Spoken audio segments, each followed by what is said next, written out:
Hoş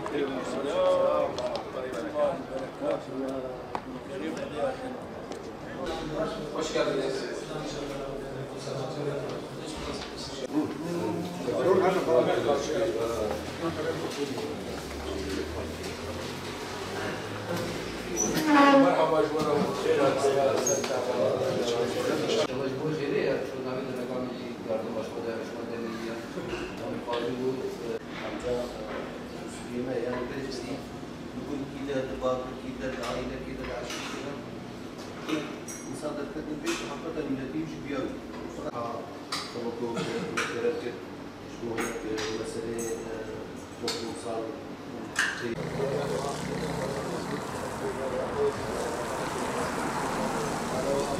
Bugün bölgemizin tanınan aşiretlerinden Ramanlar aşiretinin kurdukları derneği ziyaret ettik. Başkan ve yönetimi bizi sıcak bir ilgiyle karşıladılar. Biz de derneklerin hayırlara vesile olması temennisinde, dileğinde bulunduk. Haliyle bir siyasi parti olarak gaye ve hedeflerimizi, Batman için düşündüklerimizi anlattık. Arkadaşlarımız da Batman'a dair sorularını sordular.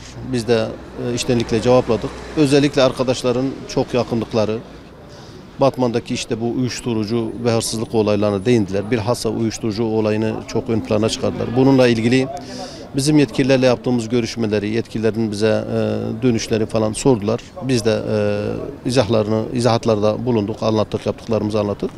Ve bununla ilgili çözüm önerilerimizi arkadaşlarımıza anlattık. Gerçekten bu Batman'da önemli bir sorun, uyuşturucu meselesi.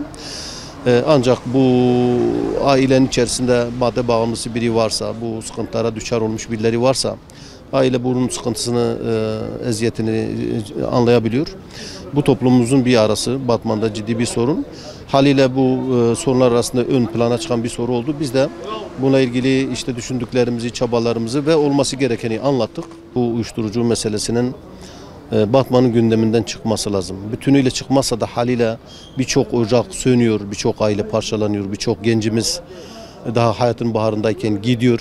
Yani yaşıyor olsa da yaşamıyor durumundadır. Çünkü adeta kendi hayatında zaten hayatın bir anlamı kalmamış ve bu alışkanlığı başkasına da başka gençlere de bulaştırıyor. Aileyi perişan ediyor hem maddi hem manevi anlamda ciddi bir sorun.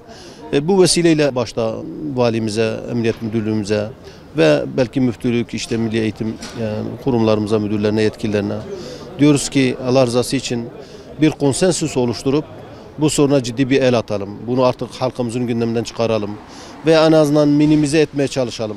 Bir hayat bir hayattır. Bir çocuğu kurtarırsak bununla birlikte birçok hayatla kurtarmış olacağız. Bu soruna bizim gerçekten el atmamız lazım ve Hüdapar olarak da özellikle şunu ifade ediyoruz. Bu konuda üzerimize düşen ne varsa hazırız.